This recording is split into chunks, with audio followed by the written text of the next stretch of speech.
അങ്ങനെ ഞാൻ വേറൊരു ധ്യാനം ഉണ്ടാക്കി. 9 ദിവസം നീണ്ടു നിൽക്കുന്ന ഒരു ധ്യാനം.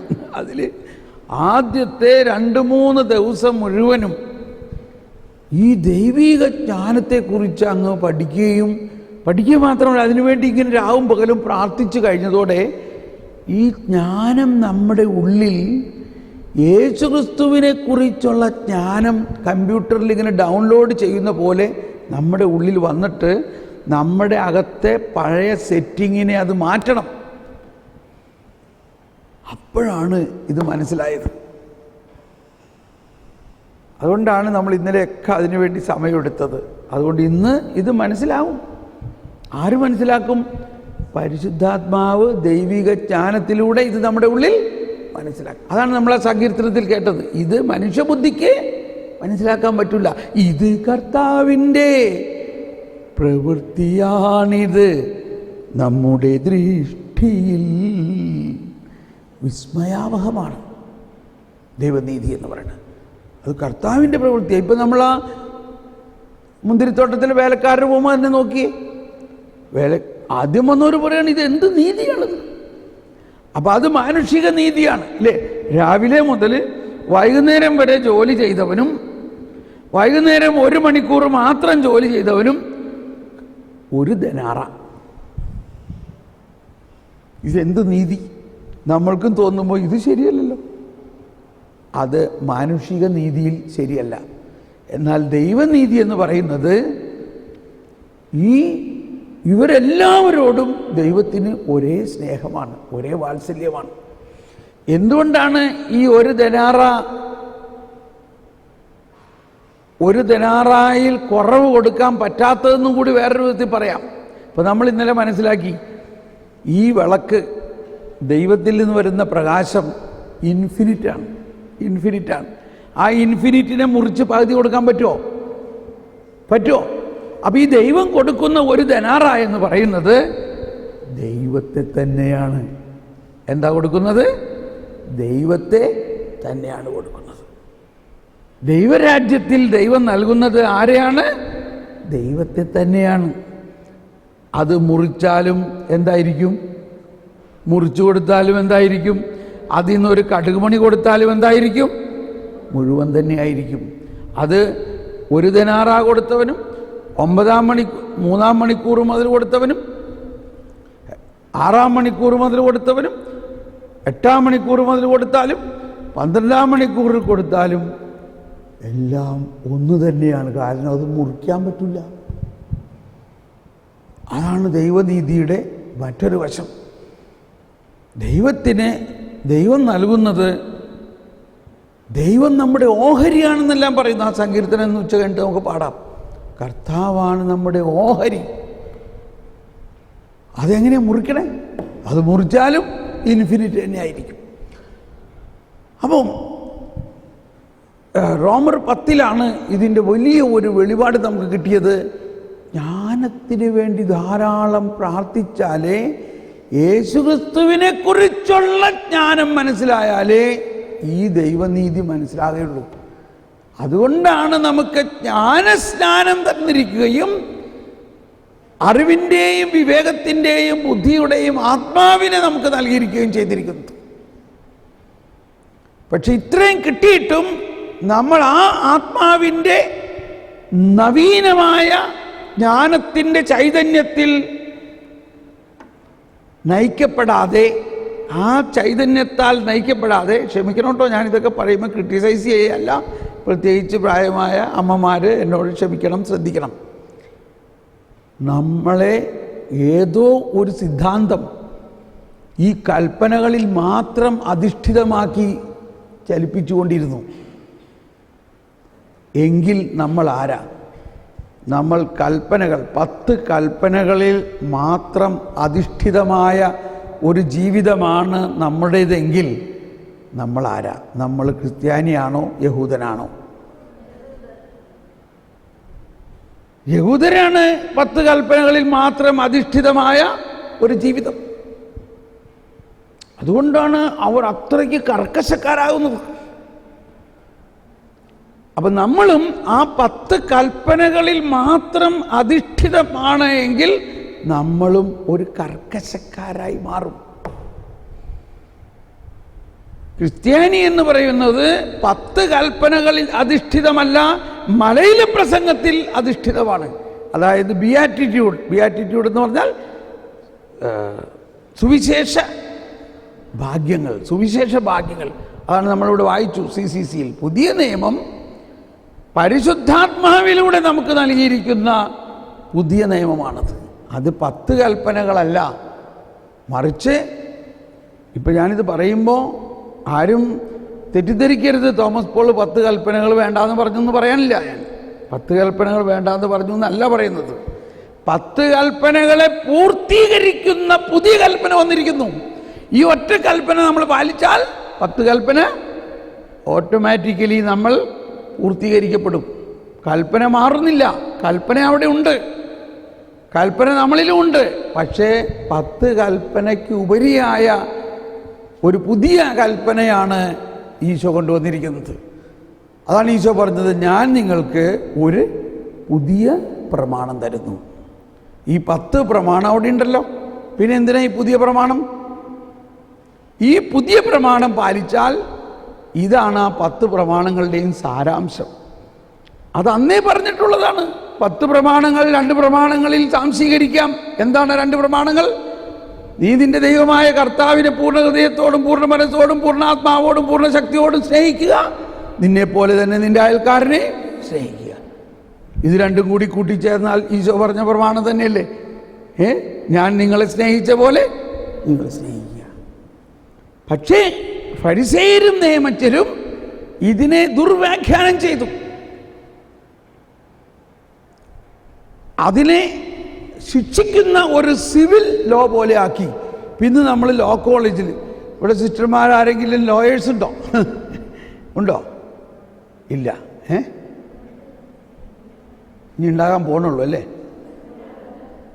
ഉണ്ട്. ആ, ഇവിടെ ഇപ്പം ഉണ്ടാവില്ല അല്ലേ? അവിടെ ഉണ്ട്. ഓക്കെ. അപ്പം ലോ കോളേജിൽ പഠിച്ചു കഴിഞ്ഞാൽ എന്താ പഠിക്കണേ? ലോ കോളേജ് എന്ന് പറഞ്ഞാൽ ഈ ഭാരതത്തിൻ്റെ സകല നിയമവും പഠിക്കുന്നു. എന്നിട്ട് നിയമം തെറ്റിച്ചാലുള്ള ശിക്ഷയും പഠിക്കുന്നു. അത്രയേ ഉള്ളൂ. ക്ഷമിക്കാനുള്ള നിയമമുണ്ടോ? ക്ഷമിക്കാനുള്ള ക്ഷമിക്കാൻ നിയമമില്ല. അതുകൊണ്ട് ഏതെങ്കിലും ഒരു സിസ്റ്റർ ലോയറായ പിന്നെ പണിയായി. കാരണം ക്ഷമിക്കാൻ നിയമമില്ല. അതാണ് പഴയ നിയമം. പഴയ നിയമത്തിൽ നിയമം ഇന്നതാണ്, ഇത് പാലിച്ചില്ലെങ്കിൽ ഉടനെ ശിക്ഷിക്കണം. ക്ഷമിക്കാൻ നിയമമുണ്ടോ? നിയമമില്ല. ആ പശ്ചാത്തലത്തിലാണ് ഈശോ വന്നിട്ട് പറയുകയാണ്, ക്ഷമിക്കുന്നു. ക്ഷമിക്ക്, നീ ആരാ പാപം ക്ഷമിക്കാൻ? അപ്പം അവരെ സംബന്ധിച്ച് പാപം ക്ഷമിക്കാൻ ഒരേ ഒരാൾക്ക് അധികാരമുള്ളൂ. ആർക്കാണത്? ദൈവത്തിന് മാത്രം. മനുഷ്യന് ക്ഷമിക്കാൻ അധികാരമില്ല. അങ്ങനെയുള്ള സമയത്താണ് ഒരു ഭയങ്കര റെവല്യൂഷണറി മൂവ്മെൻ്റ് ആയിട്ടാണ് ഈശോ വന്നത്. നിങ്ങൾ ക്ഷമിക്കണം. ക്ഷമിക്കേ. അതുകൊണ്ടാണ് പത്രോസൊക്കെ പറഞ്ഞ് എത്ര പ്രാവശ്യം ക്ഷമിക്കണം? 7 പ്രാവശ്യം ക്ഷമിച്ചാൽ 7 7 70 പ്രാവശ്യം. ഒരുപക്ഷെ പരിസയരാരും കേട്ടിട്ടുണ്ടായിരുന്നെങ്കിൽ അപ്പം തന്നെ അവനെ കല്ലെറിഞ്ഞേനെ അവരെ. അപ്പോൾ ഫരിസേയ നിയമത്തിൽ ക്ഷമിക്കാൻ നിയമമില്ല. ഇപ്പം ഞാനിത് പറയുമ്പോൾ വിഷമം വിചാരിക്കരുത്. ചില ആളുകൾക്ക് പറയും, നമ്മുടെ ചില മുതിർന്ന ആളുകൾ പറയും, അല്ലെങ്കിൽ നമ്മുടെ കാർന്നവന്മാർ തന്നെ പറയും, ഒരു പ്രാവശ്യം ഞാൻ പറഞ്ഞു, ഇനി നീ അനുസരിച്ചില്ലെങ്കിലേ ഔട്ട്, പുറത്താക്കും. മക്കളോട് തന്നെ പറയും, പുകഞ്ഞ പുള്ളി പുറത്താണെന്ന് ഓർത്തോ, ഞാൻ നിന്നോട് എത്ര പ്രാവശ്യം പുറത്ത്, ഇനി നീ ഇതേമാതിരി അനുസരിച്ചില്ലെങ്കിൽ മക്കളാണെന്ന് ഞാൻ വിചാരിക്കില്ല, പുകഞ്ഞ പുള്ളി പുറത്ത്. ഇത് ഏത് ബൈബിളാ?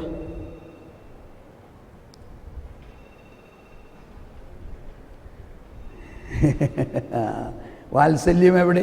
കരുണ എവിടെ? സ്നേഹം എവിടെ?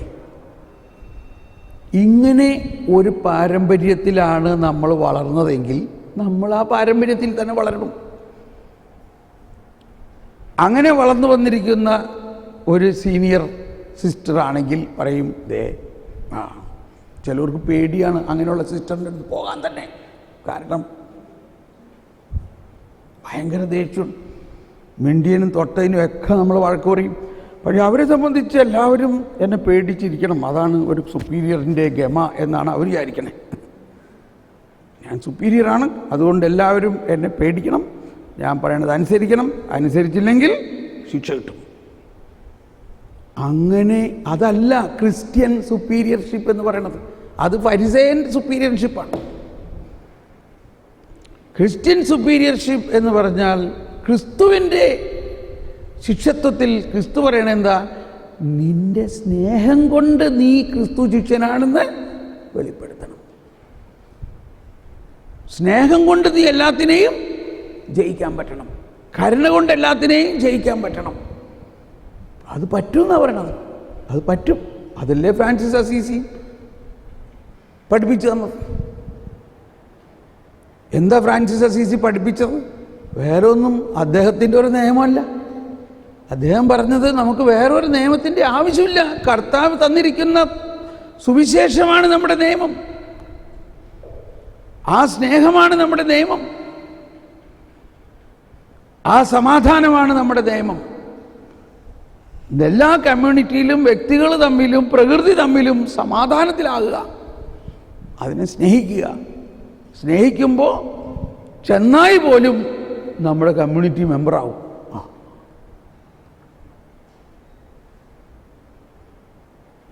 അപ്പോൾ ഇത് വലിയൊരു വിപ്ലവാത്മകമായ ചിന്തയാണ്. അപ്പോൾ ഈ ചിന്തയിലേക്ക് വരുമ്പോൾ റോമർ 8 കഴിഞ്ഞു, ഇനി റോമർ 3 പോകാം. ശ്രദ്ധിക്കണം, ഇവിടെ വളരെ ക്രിട്ടിക്കലായിട്ടുള്ളൊരു വാക്കാണിത്. ശ്രദ്ധിച്ച് വായിക്കണം. 3-ാം അധ്യായത്തിൽ 20 മുതലുള്ള വാക്യം വായിക്കാം. 3-ാം അധ്യായത്തിൽ 20 മുതലുള്ള വചനം എന്താ പറയുന്നത്? നിയമം അനുഷ്ഠിക്കുന്നത് കൊണ്ട് ഒരുവനും അവിടുത്തെ സന്നിധിയിൽ നീതീകരിക്കപ്പെടുന്നില്ല. നിയമം വഴി പാപത്തെക്കുറിച്ച് ബോധമുണ്ടാകുന്നുവെന്നേ ഉള്ളൂ. ഒന്നെല്ലാവരും ശ്രദ്ധിച്ച് വായിച്ചേ. നിയമം അനുഷ്ഠിക്കുന്നത് കൊണ്ട് ഒരുവനും അവിടുത്തെ സന്നിധിയിൽ നീതീകരിക്കപ്പെടുന്നില്ല. നിയമം വഴി പാപത്തെക്കുറിച്ച് ബോധമുണ്ടാകുന്നുവെന്നേ ഉള്ളൂ.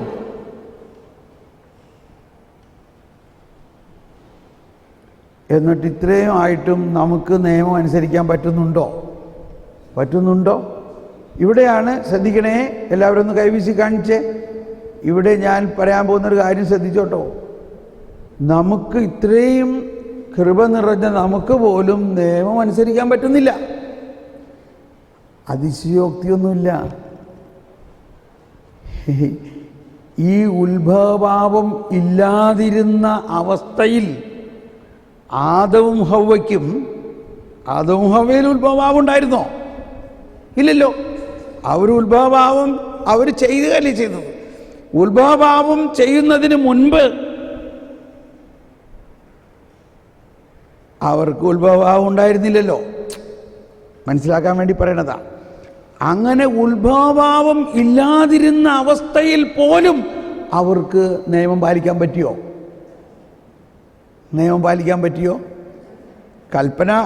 കർത്താവ് ഒരു കൽപ്പന അവർക്ക് കൊടുത്തിരുന്നു, നിങ്ങളിത് ചെയ്യരുത്. You should obey.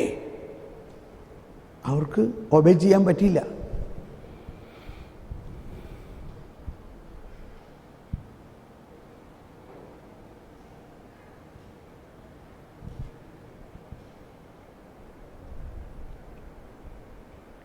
എന്നാൽ യേശു ക്രിസ്തുവിലൂടെ വന്നിരിക്കുന്നത്, യേശു തൻ്റെ കൃപ നമുക്ക് നൽകിക്കൊണ്ട് ആ കൃപയിലൂടെ നമുക്ക് ഈ കൽപ്പനകളെ പൂർത്തിയാക്കാൻ പറ്റും.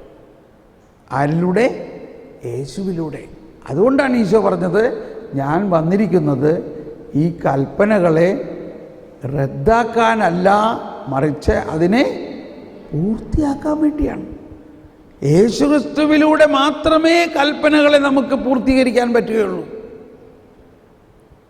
അപ്പോൾ ഇവിടെ 3:20 പറയുകയാണ്, ഈ കൽപ്പന നമുക്ക് തന്നിരിക്കുന്നതിലൂടെ ആർക്കും അതിൻ്റെ അനുഷ്ഠാനത്തിലൂടെ ആരും നീതീകരിക്കപ്പെടുകയില്ല.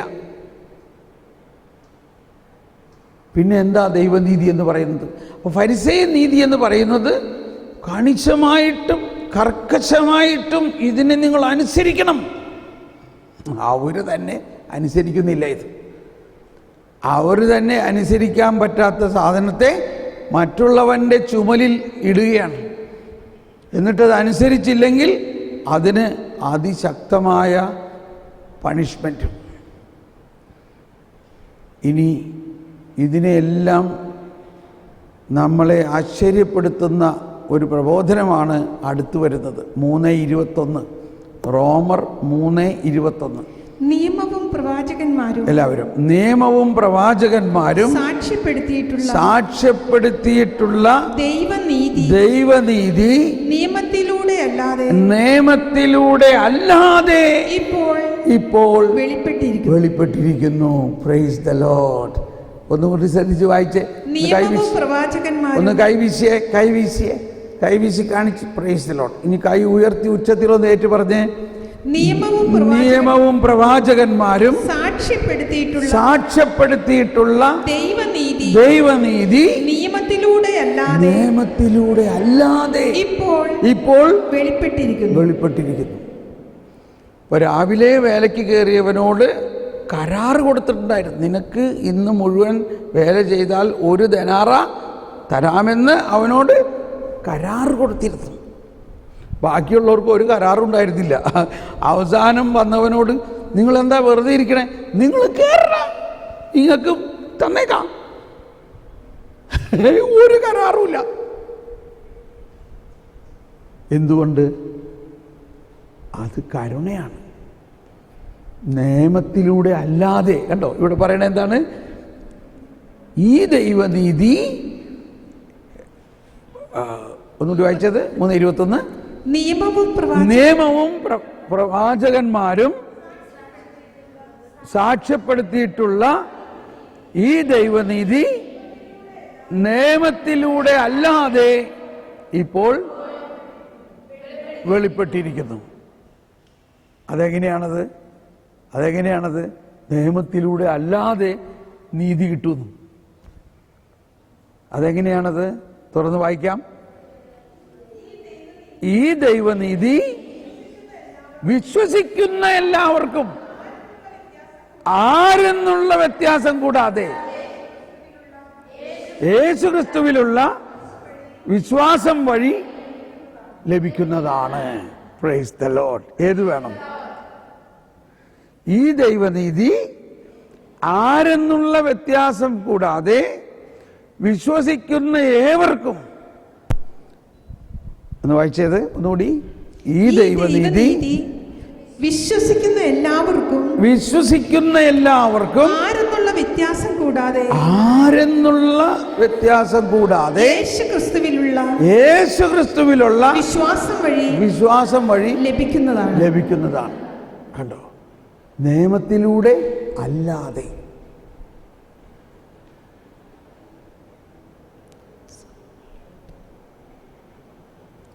ഈ വചനം എന്നെ ഏറ്റവും സ്പർശിച്ചത് ഞാനിപ്പോഴും ഓർക്കുകയാണ്. ഒരു ഫ്രാൻസിസ്കൻ ക്ലാരിസ്റ്റ് മിണ്ടാമഠത്തിൽ സിസ്റ്റർമാരെ എന്നെ ധ്യാനിപ്പിക്കാൻ ക്ഷണിച്ചു. അവർ ധ്യാനിപ്പിക്കാൻ ക്ഷണിച്ചത് ഇങ്ങനെയാണ്, ജർമ്മനിയിലാണത്. അവർ പറഞ്ഞു, തോമസ് പോളെ, ഞങ്ങൾ 4 പേരേ ഉള്ളൂ ഇവിടെ, 4 പേരെ ധ്യാനിപ്പിക്കാൻ നീ വരുമോ എന്ന് പറഞ്ഞു ചോദിച്ചു. അപ്പോൾ അവരുടെ പ്രയാസം എന്താണെന്ന് വെച്ചാൽ ആരും അവരെ ധ്യാനിപ്പിക്കാൻ വരണില്ല. എല്ലാവരും വലിയ ജനത്തിനല്ലേ ധ്യാനിപ്പിക്കാൻ പോണത്. ധ്യാന ഗുരുക്കന്മാർക്ക് ഒരുപാട് ആൾക്കാരൊക്കെ ഉണ്ടെങ്കിലേ ഒരു സന്തോഷമാവുള്ളൂ എന്നുള്ള വിചാരമാണ്. പക്ഷേ എൻ്റെ ഒരു ചിന്ത, കർത്താവ് എവിടെ ധ്യാനിപ്പിച്ചാലും വിളിച്ചാലും ഞാൻ പോകും. ഒരു സിസ്റ്ററിനെ ധ്യാനിപ്പിക്കാനാണെങ്കിൽ ഞാൻ പോകും. അപ്പോൾ 4 പേരെ ഞങ്ങളുള്ളൂ, നീ ഞങ്ങളെ ധ്യാനിപ്പിക്കാൻ വരുമോ? ഞാൻ ഉടനെ എഴുതി, തീർച്ചയായിട്ടും ഞാൻ വരാം, 100% ഞാൻ വരാം.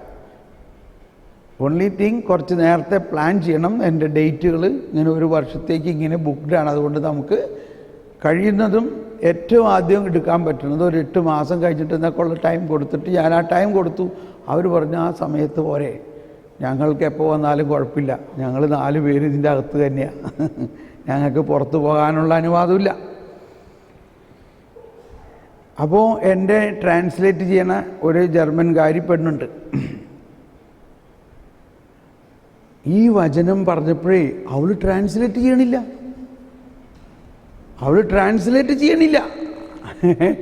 ഞാൻ പറഞ്ഞു, നീ എന്താ പറയാത്തെ? ഇതെന്താ പറയണേ? നിയമത്തിലൂടെ അല്ലാതെ നീതി കിട്ടുന്നോ?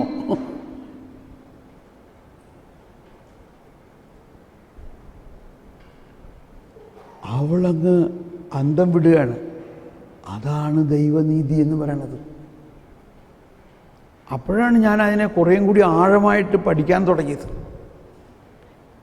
അന്ന് തന്നെ ആ കോൺവെൻറ്റിൽ വെച്ച് ഞാൻ രാത്രി കുറേ സമയം അവിടെ ഒറ്റയ്ക്ക് ഇരുന്ന് പ്രാർത്ഥിച്ചു. അപ്പോഴാണ് മനസ്സിലാവുന്നത്, എൻ്റെ ദൈവമേ, ഇക്കാലം അത്രയും ഞാൻ എന്തെന്നായി പ്രഘോഷിച്ചുകൊണ്ട് നടന്നത്. അപ്പോഴേക്കും ഞാനൊരു 20 വർഷത്തെ വചനപ്രഘോഷണൻ്റെ കഴിഞ്ഞ്, ഇതൊരു 5 വർഷം മുമ്പ് നടന്ന സംഭവമാണ്. പക്ഷെ അന്നും ഞാൻ കൃപയാണ് ആശ്രയിച്ചിരുന്നത്. എങ്കിലും എനിക്ക് ദൈവനീതി ഇന്നതാണെന്ന് എനിക്ക് മനസ്സിലായിട്ടുണ്ടായില്ല. എനിക്കുണ്ടായ വലിയ ഒരു പശ്ചാത്താപവും അനുതാപവും ഇതായിരുന്നു. ഈ 20 വർഷം ഞാൻ ഇത്രയും വലിയ വചനപ്രഘോഷകനായിട്ട് നടന്നത് ദൈവനീതി എന്തെന്ന് അറിയാതെയായിരുന്നു. എന്നിട്ട് തന്നെ എന്തോരം വലിയ ശുശ്രൂഷയായിരുന്നു അത്.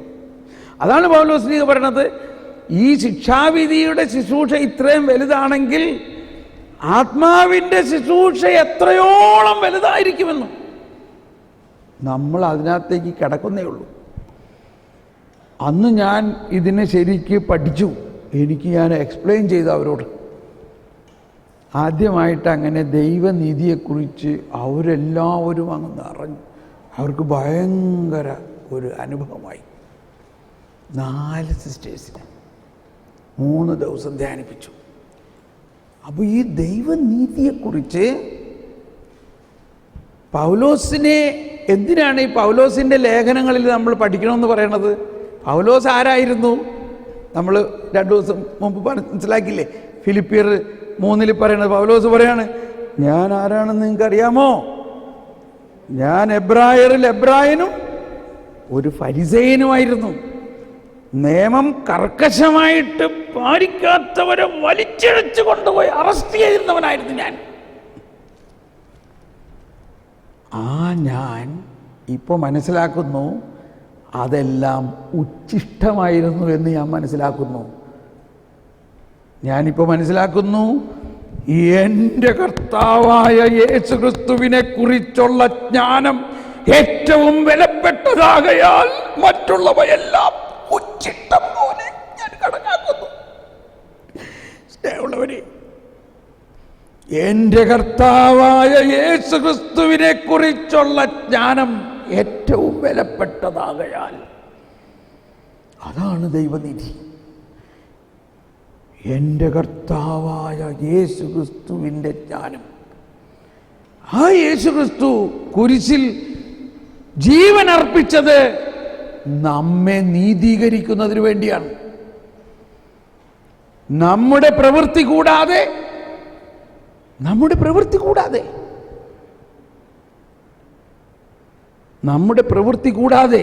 ആരുടെ പ്രവൃത്തിയിലൂടെ? യേശുവിൻ്റെ പ്രവൃത്തിയിലൂടെ, യേശുവിൻ്റെ പീഡാസഹനത്തിലൂടെ, യേശുവിൻ്റെ പാപമോചനത്തിലൂടെ നമ്മെ നീതീകരിക്കുന്നു. ഇനി ഒന്നുകൂടി വായിച്ചു നോക്കിയേ, 3:21. നിയമവും പ്രവാചകന്മാരും സാക്ഷ്യപ്പെടുത്തിയിട്ടുള്ള ദൈവനീതി നിയമത്തിലൂടെ നിയമത്തിലൂടെ അല്ലാതെ ഇപ്പോൾ വെളിപ്പെട്ടിരിക്കുന്നു. ഈ ദൈവനീതി വിശ്വസിക്കുന്ന എല്ലാവർക്കും ആരെന്നുള്ള വ്യത്യാസം കൂടാതെ യേശുക്രിസ്തുവിലുള്ള ഒരിക്കൽ വിശ്വാസം വഴി ലഭിക്കുന്നതാണ്. ഒന്നുകൂടി, ഈ ദൈവനീതി വിശ്വസിക്കുന്ന എല്ലാവർക്കും ആരെന്നുള്ള വ്യത്യാസം കൂടാതെ യേശുക്രിസ്തുവിലുള്ള വിശ്വാസം വഴി ലഭിക്കുന്നതാണ്. യേശുക്രിസ്തുവിലുള്ള വിശ്വാസം വഴി. ആരെന്നുള്ള വ്യത്യാസം എന്ന് പറഞ്ഞാൽ, യഹൂദരെ ഫരിസേയരെല്ലാം ഈ വിജാതീയരുടെ വീട്ടിൽ കയറില്ല, അവിടെ തൊടില്ല, അവരുടെ കയ്യിൽ നിന്ന് വെള്ളം കുടിക്കില്ല. അവരോട് അയിത്തമായിരുന്നു. അവരെ പാപികൾ, ഞങ്ങൾ നീതിമാന്മാരാണ്, കാരണം ഞങ്ങൾ നിയമം പാലിക്കണം. അങ്ങനത്തെ ഒരവസ്ഥയിലാണ് പൗലോസ് പറയുന്നത് ആരെന്നുള്ള വ്യത്യാസമില്ല. അതായത് നിങ്ങൾ നീതിമാന്മാരാണെന്ന് വിചാരിച്ചിരിക്കുന്ന ഫരിസേയരും നിയമജ്ഞരെ, നിങ്ങളും ഈ പാപികളാണെന്ന് പറഞ്ഞ് നിങ്ങൾ തള്ളിക്കളയുന്ന ഈ മറ്റു ജാതിക്കാരെല്ലാവർക്കും യേശുക്രിസ്തു തൻ്റെ പാപപരിഹാര ബലിയിലൂടെ സൗജന്യമായി നീതി കൊടുക്കണം. Praise the Lord.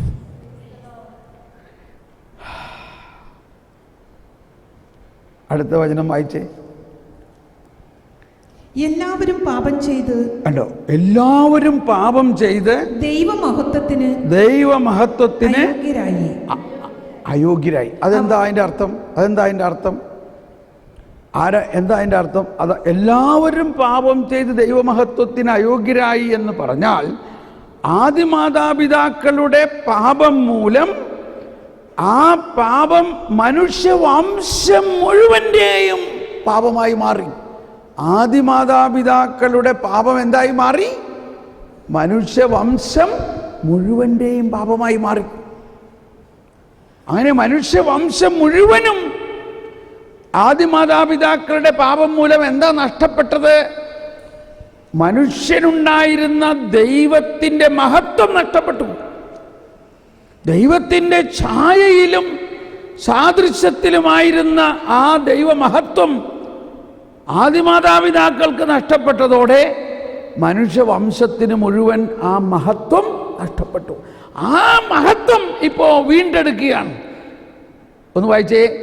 എല്ലാവരും പാപം ചെയ്ത് ദൈവമഹത്വത്തിൽ നിന്ന് ദൈവമഹത്വത്തിന് അയോഗ്യരായി. അവർ അവിടുത്തെ കൃപയാൽ ശ്രദ്ധിച്ചേക്കണം. അപ്പൊ ഈ എല്ലാവരും, അതായത് ആദത്തിന്റെ പാപം മൂലം ആരെല്ലാം ദൈവമഹത്വത്തിന് അയോഗ്യരായി? മനുഷ്യ വംശം മുഴുവനും. ഈ എല്ലാവരും അവർ അവിടുത്തെ കൃപയാൽ, അവർ എന്ന് പറയുമ്പോൾ ആരാണ്? ഈ മനുഷ്യവംശം മുഴുവനും. അവർ അവിടുത്തെ കൃപയാൽ യേശുക്രിസ്തു വഴിയുള്ള വീണ്ടെടുപ്പിലൂടെ സൗജന്യമായി നീതീകരിക്കപ്പെടുന്നു. Praise the Lord. നമ്മൾ കുരിശിന്റെ വഴിയെല്ലാം ചെല്ലുമ്പോൾ പറയാറില്ല, വിശുദ്ധ കുരിശിനാൽ അവിടുന്ന് ലോകത്തെ വീണ്ടെടുത്തു, രണ്ടാം സ്ഥലം, ഇങ്ങനെ പറഞ്ഞു പോവുകയാണ്. എന്താണ് ഈ വീണ്ടെടുത്തെന്ന് പറഞ്ഞാൽ? ആരെ വീണ്ടെടുത്തു? ലോകത്തെ വീണ്ടെടുത്തു.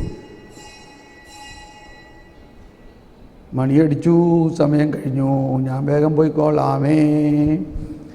ഓക്കെ, അപ്പം നമുക്ക് ഈ വചനത്തെ മനസ്സിൽ കണ്ടുകൊണ്ട് കർത്താവിൻ്റെ മാലാഖ ചെല്ലുമ്പോഴെല്ലാം ഇത് എന്ന് നോക്കും. കർത്താവിൻ്റെ മാലാഖ പരിശുദ്ധ മറിയത്തോട് വചിച്ചു. മറിയം പരിശുദ്ധാത്മാവിലൂടെ ഗർഭിണിയായി. മറിയത്തിൻ്റെ പ്രവൃത്തിയിലൂടെയാണോ? ഔസേപ്പിൻ്റെ പ്രവൃത്തിയിലൂടെയാണോ? പ്രവൃത്തി കൂടാതെ ഗർഭിണിയായിരുന്നു. എങ്ങനെ ഗർഭിണിയായി? പരിശുദ്ധാത്മാവിൽ. അതാണ് പുതിയ നിയമം. പരിശുദ്ധാത്മാവിൻ്റെ പ്രവൃത്തിയിലൂടെ ഒരു അനുഗ്രഹം, ഒരു പുതിയ സൃഷ്ടി, പുതിയ ജീവൻ ഉണ്ടാകുന്നു. നമ്മൾ ഇന്നലെ മനസ്സിലാക്കി, സാറായിക്ക് മെനസ്ട്രേഷൻ പീരീഡ് ഇല്ലാതിരുന്നപ്പോൾ, അതായത് ഓവറിയിൽ നിന്ന് ഓവം എഗ്ഗ് പുറത്ത് വരാതിരിക്കുമ്പോൾ അവൾ ഗർഭിണിയായിരിക്കണം. ഇവിടെയോ മറിയം പുരുഷ ബീജമില്ലാതെ ഗർഭിണിയായിരിക്കണം. ഇതെല്ലാം ഈ പുതിയ നിയമത്തിൻ്റെ ആവിർഭാവമാണ്. അന്ന് അബ്രാഹത്തിന് കിട്ടിയ ആ വിശ്വാസത്തിലൂടെയാണ് ഈ പുതിയ നിയമത്തിലേക്ക് മറിയം വിശ്വാസത്തിലേക്ക് വന്നതും. ആ വിശ്വാസമാണ് നമ്മൾ യേശുക്രിസ്തുവിൽ വിശ്വസിക്കുമ്പോൾ നമുക്ക് അവകാശമായി ലഭിക്കുന്നത്. അപ്പോൾ ഒരിക്കൽ കൂടി ആ വചനം 1:24 ഒന്നുകൂടി പറഞ്ഞ് റോമർ 3:24 ഒന്നുകൂടി വായിച്ചേ. എല്ലാവരും അവർ അവിടത്തെ കൃപയാൽ യേശുക്രിസ്തുവിലുള്ള വീണ്ടെടുപ്പിലൂടെ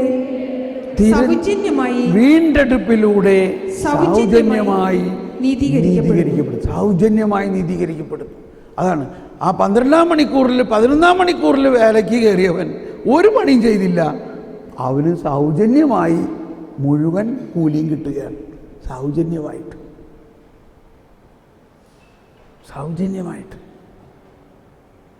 എന്തുകൊണ്ട്?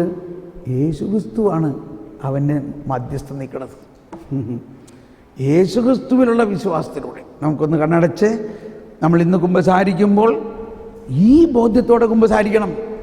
കൽപ്പനയിൽ നോക്കിയിട്ടല്ല കുമ്പസാരിക്കേണ്ടത്. ക്രിസ്തു സൗജന്യമായി നമുക്ക് നൽകിയ പാപമോചനവും കൃപയെയും നോക്കിയിട്ട് കുമ്പസാരിക്കണം.